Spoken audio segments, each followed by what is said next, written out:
নদীর পাড়ে থমথমে এক রাত। সবাই যখন নিশ্চিন্ত ঘুমে, ঠিক তখনই আচমকা বিস্ফোরণের শব্দে ভেঙে যায় রাতের নীরবতা। মুহূর্তেই আতঙ্কে জমে যায় পুরো বাড়ি। মুখোশধারী একদল লোক যেন সিনেমা দৃশ্যের মতো হানা দিল বাড়িতে, হাতে চাইনিজ কুড়াল আর আগ্নেয়াস্ত্র। প্রথমে একের পর এক ককটেল ফাটানো হয়। মুহূর্তেই পুরো বাড়িতে তৈরি হয় এক ভীতিকর পরিস্থিতি। কাউকে কিছু বোঝার সুযোগ না দিয়েই অস্ত্রের মুখে সবাইকে জিম্মি করে শুরু করে লুটপাট। ঘরের আলমারি, ড্রয়ার, বাক্স সবকিছু তছনছ করা হয়। চোখের সামনে লুট হয়ে যায় সারা জীবনের সঞ্চয়। কয়েক মিনিটের মধ্যেই যা নেয়ার নিয়ে নেয় তারা। তারপর যেভাবে এসেছিল ঠিক সেভাবেই মিলিয়ে যায় অন্ধকার নদীপথে।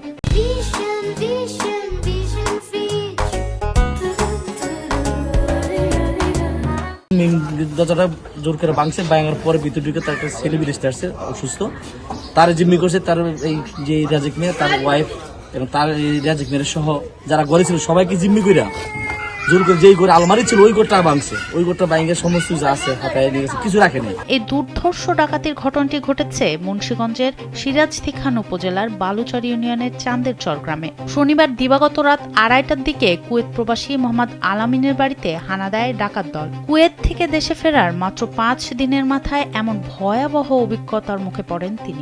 একটা করতে মারলো, একটা ছিটলো, পরে আরেকটা মারছে, এটা ছিটে নেই ভিজা। এই দুইটা আওয়াজ পাই আমি নেমেছি, নেমে হাতালে দৌড়ে গেছি মতন লাখিটা ভালাই দিল হুজুরে কত আর ভালাই দিয়ে দুধটা লাভে গিয়ে বলে নিতে উঠলাম।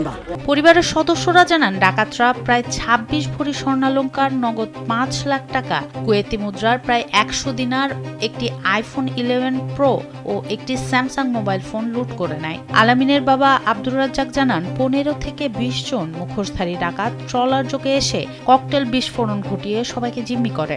তাদের হাতে ছিল দা, চাইনিজ কুড়াল ও শটগান। আমার